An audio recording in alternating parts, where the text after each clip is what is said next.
Tonight, we travel to the Arctic Circle aboard one of the most beautiful and remote railway journeys in all of Europe. Written by Andrew Martin, our story takes place along the tracks of the Nordland Railway as we travel through breathtaking scenery found only on the coast of Norway. So relax, get comfortable, and we will begin our story. Your journey starts in Trondheim as the sun begins to set. You take in the scenery, mesmerized by the town's beautiful architecture. Trondheim features an old Gothic cathedral whose stone interior is illuminated by hundreds of candles. However, perhaps the most distinctive buildings are a series of old timber warehouses lining the river Nidelva.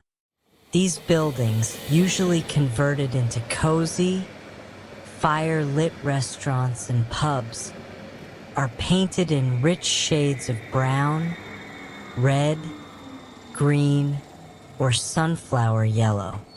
Their colorful reflections mirror beautifully in the river's surface. Trondheim is a rather watery place.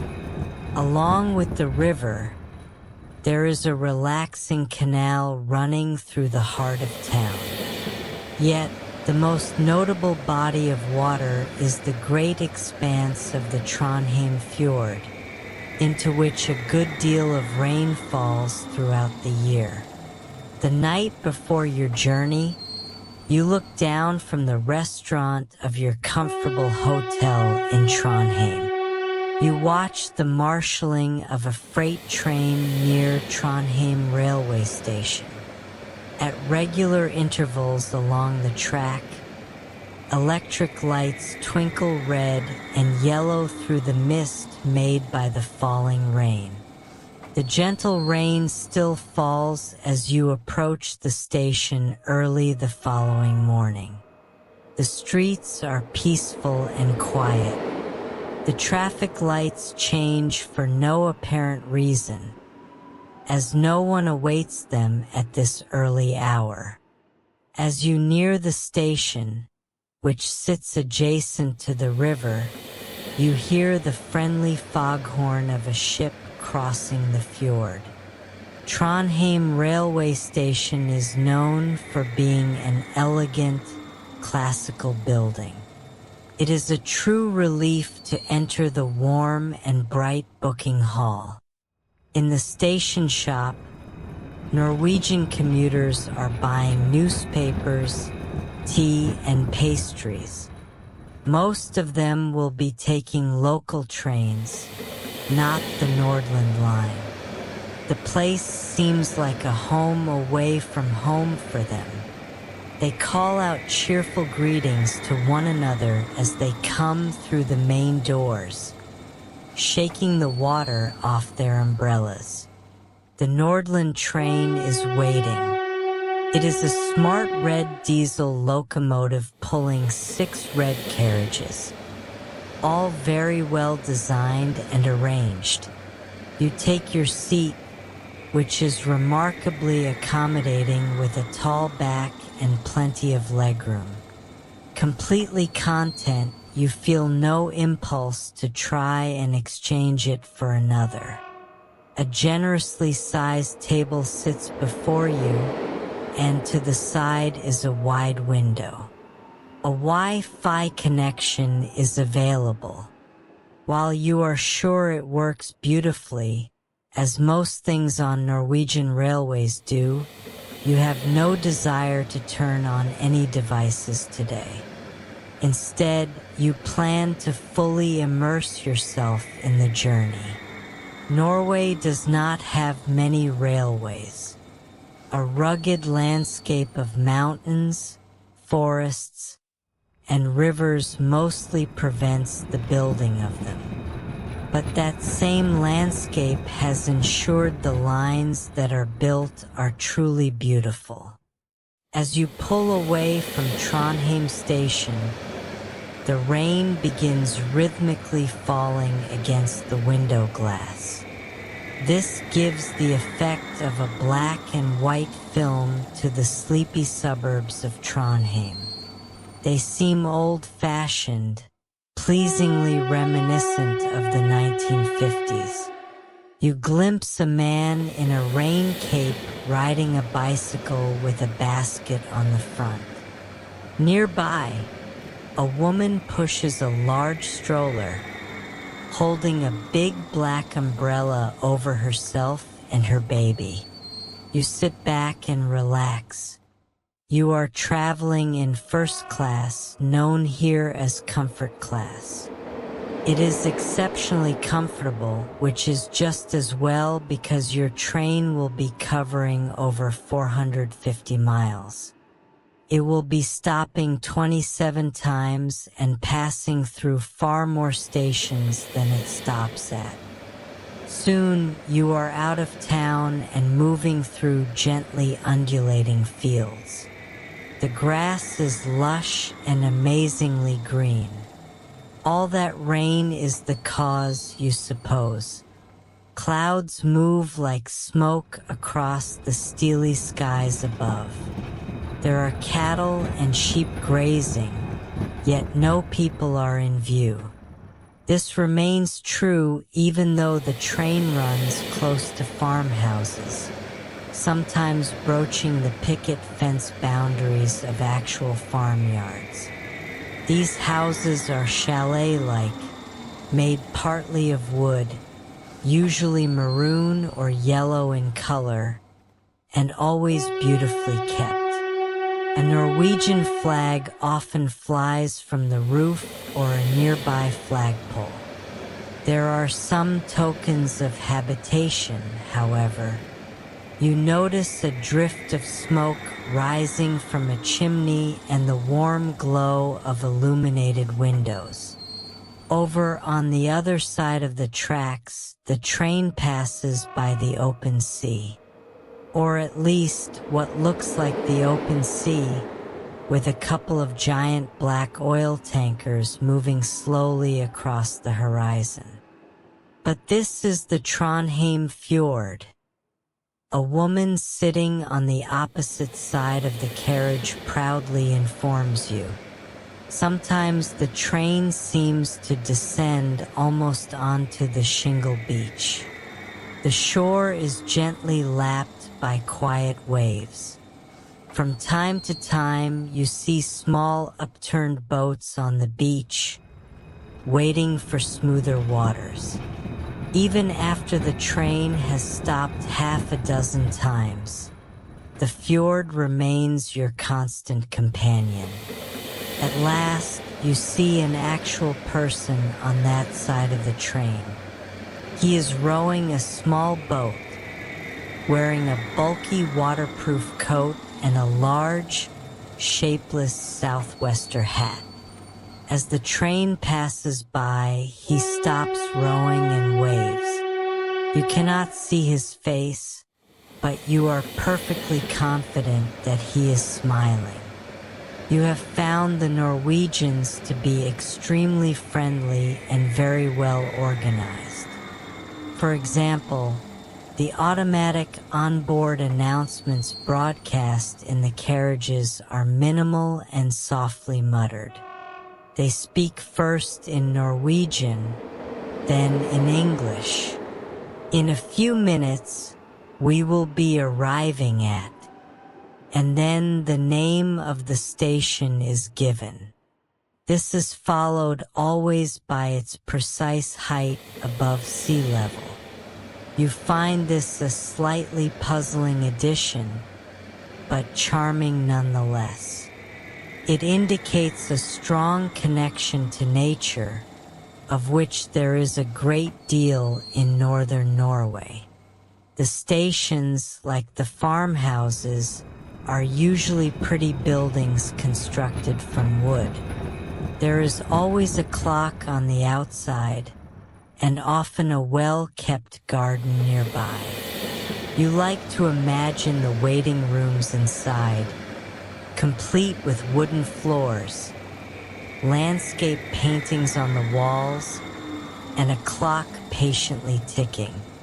Every so often, the cheerful station master enters to throw more logs into the warm iron stove. Sometimes bicycles are stacked against the side walls of the stations. They appear to be completely unlocked. You have been told that it is not necessary to lock a bike or a door in the countryside of Norway. At the average station stop, 2 people get off and 2 people get on. Those boarding tend to be soaked from the weather, but they look happy enough. It appears to be the custom on Norwegian trains to nod to your fellow passengers as you walk along the aisle of a carriage towards your seat. Glancing out the window, you again marvel at the train's proximity to the rolling, silvery waves and the empty beaches. The friendly Norwegian woman across the aisle, who has been listening to music on headphones, removes them. A faint strain of classical music seeps out as she leans over. "Still the Trondheim fjord," she says, smiling. "It will be with us for another 30 miles, and the train has already covered 70. Before going back to her music, the woman introduces herself as Anna. There are newspapers, including some English ones, available in the carriage. There is also a convenient tea and beverage making machine nearby. For a while, you read and sip your tea. Then, a great stone gorge appears amid the trees on the landward side. Anna removes her headphones once again. "Namsen River," she explains, inviting you to look through the window on her side. You do so, and by craning your neck, you can just make out rushing white water at the base of the gorge. You ask if she will be going all the way to Bodø, and she nods gravely. "All the way. My bicycle is in the baggage car, and I will be touring the Bodø district as I do every year." You are glad Anna is going the entire way to Bodø. She is the ideal traveling companion. Helpful and kind, yet respectful and quiet. The rolling green meadows have now given way to more dramatic, rockier scenery.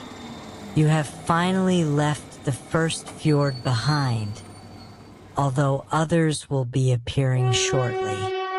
Anna pulls out a green Perspex lunchbox and begins eating her well-organized lunch. Noticing your interest, she warmly invites you to share her food. You thank her but politely decline, saying you would like to take a look at the dining car. As you walk along the train, you pass through one carriage that features a sort of playpen for children. There is a climbing frame and various scattered toys. 3 children sit cross-legged in front of a large TV that is showing cartoons. Silently, of course. In spite of the beauty of the landscape, most of the passengers in the next 2 carriages are fast asleep. They have been lulled by the gentle motion of the train and the relaxing rain thrumming against the windows. The restaurant car is impeccable, ultra clean, and very modern. Yet, it is faintly reminiscent of a 1950s diner, complete with white tables and red leather banquette seats. The only other customers are a middle-aged couple. They both nod politely at you. Seeing that you are looking with interest at the stew they are eating, the woman explains. Lapskaus is a traditional stew. I promise you'll like it. Taking her word for it, you order a plateful for yourself. You indeed find it quite delicious. As you eat your lunch, followed by a calming cup of tea, the train makes a couple of stops. You are now deep in the countryside, and the stations are just simple halts. They are small platforms with perhaps a tiny hut for shelter from the weather. The people alighting at these stops are fully equipped with sets of waterproofs and high-tech rucksacks. One man walks directly from the platform into the adjoining forest of pine trees. You return to your carriage and resume your seat. The forested, rocky hills have now transformed into majestic, snow-capped mountains. Where proper station buildings exist, they are now plainer and more functional, sometimes built of brick. The northern part of the Nordland Railway was originally constructed for the purpose of defending the Norwegian coast. However, it is very hard to believe that this railway was built for any other reason than to give pure enjoyment to its passengers. There is a beautiful melancholy about this route. You feel it in the absence of people, the vertiginous gorges, and the great birds soaring bravely in the falling rain. Some of these, you will later discover, are white-tailed eagles. The train pulls into the station at the small industrial town of Mo I Rana, known formally as Mo. It stands on the shores of another fjord, the Ranfjord. Its wide, black waters are being contemplated by a giant statue of a human figure rising from the waves. The artwork by Antony Gormley is known as Havmanen, or the Man from the Sea. As the train pulls away from the station, a real person walking a dog on the edge of a pine forest turns and waves. Aside from those at the stations, you have so far seen about 6 people from the train. Remarkably, 3 of them have waved. The train progresses more slowly now as it begins to climb the steep terrain. The rain has finally stopped. The landscape becomes striking and monochrome. A moonscape of gray rock and pure white snow. Anna looks over at you, poised to answer your unasked question. Where are we? You ask. North, she says with a warm smile. Very far north.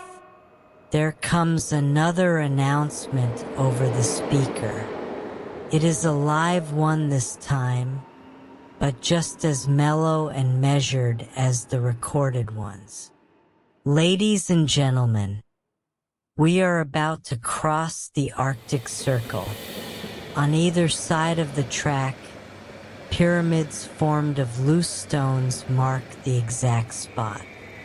The sky is a very dark blue, and you spot another eagle turning gracefully beneath the clouds above. Anna closes her eyes, clearly content. Everything, in a way, is just as it ought to be. At the town of Fauske, most of the people remaining on the train disembark. Formidable walls of rock are set into the hills beyond the station. Anna leans over again. Going down, she says gradually, As the train approaches its final terminus, the landscape flattens. Trees begin to reappear. The train rolls smoothly into the town of Bodø. Here, both the train and the entire Norwegian railway network come to a final stop. There are a couple of 100 miles of Norway beyond Bodø, but the landscape is simply not suitable for trains. In 1852, Lady Wilde, the mother of Oscar Wilde, visited Norway on her honeymoon. She wrote in her diary that owing to the rugged nature of this country, railways could never be universal. She noted that this was fortunate, as Norway must remain sacred to nature, the picturesque, and the poet. You spend a pleasant night and day in Bodø. It is a quiet town of gray stone surrounded by fjords, lakes, mountains, and mountainous islands. Almost every corner you turn brings you to a bustling quayside and a moored ship. You have many options in this peaceful place. You can take in the refreshing sea air as you admire the far-off mountains. Alternatively, you can sit reading or daydreaming in local cafes. Outside, the mountains appear to exchange identity with rain clouds as gentle sheets of rain roll down the fogged windows. 24 hours after your arrival, you are back at Bodø Station. You are preparing to board the Nordland Night Train, a sleeper service for the long journey back to Trondheim. A dozen passengers sit on the plain wooden benches of the waiting room. Most have a dripping umbrella propped nearby. The train is being readied on the adjacent platform. After a few minutes, the train guard, a pleasant-looking, smiling woman, calls you toward it. Rain drips steadily from the canopy of the platform as you step aboard. The corridor of your sleeper carriage is lit by a gentle, welcoming yellow light. The train guard equips you with a key card to open the door of your compartment. When you travel by yourself on our night trains, you get a compartment all to yourself, the guard adds kindly. Because of this, you feel a strong sense of ownership as you step inside your own private den. The compartment is lit by a softer glow still than the corridor, as though by a night light or gentle candlelight. It appears to you that in terms of coziness, your quarters compare well with the luxurious blue and gold sleeper carriages of the Wagenslitz Company. Those trains once traversed Europe with their cargoes of slumbering humans. They usually carried fairly wealthy travelers who appreciated the decorative wood panels and ornate Lalique glass. There is a dainty little sink in the corner, with a fluffy towel hanging from the rack below. You notice some small instructions by the pillow of the lower bunk, elegant and to the point. They kindly ask you to use the bottled water provided. There is a panel of light switches with small red lights under the subheadings: assistance, reading, and sealing. However, you are perfectly happy with the gentle glow you discovered upon entering. Even though you will be the sole occupant, both bunks are neatly made up. Each is covered with a duvet of cozy, pressed linen. And so, here are two inviting snowdrifts, upper and lower. You take off your shoes. A sudden, almost childish urge prompts you to climb the ladder. Its carpeted rungs lead to the top bunk, where you discover a plumped-up pillow with a chocolate resting on it. You decide this will be your bed for the evening. Meanwhile, you sit on the bottom bunk for a moment to watch the departure from Bodø. In the peaceful outskirts of the town, the train gives a lonely-sounding whistle, as though saying goodbye. This happens although not a single citizen of Bodø appears to have observed the departure. A quiet announcement comes over the speaker system. Welcome to our train. It will bring you safely to Trondheim. The cafe will be open all night. You have already eaten, but you decide you would like a warm drink of hot chocolate before going to bed. You put on the soft white slippers provided in the compartment and walk along the carpeted corridor. All the compartment doors that you pass are securely closed. It seems all your fellow passengers have already turned in for the night. As you arrive at the dining car, its only occupants are the woman serving at the counter and the train guard. As your hot chocolate is being prepared, you ask the guard if she will be announcing the crossing of the Arctic Circle.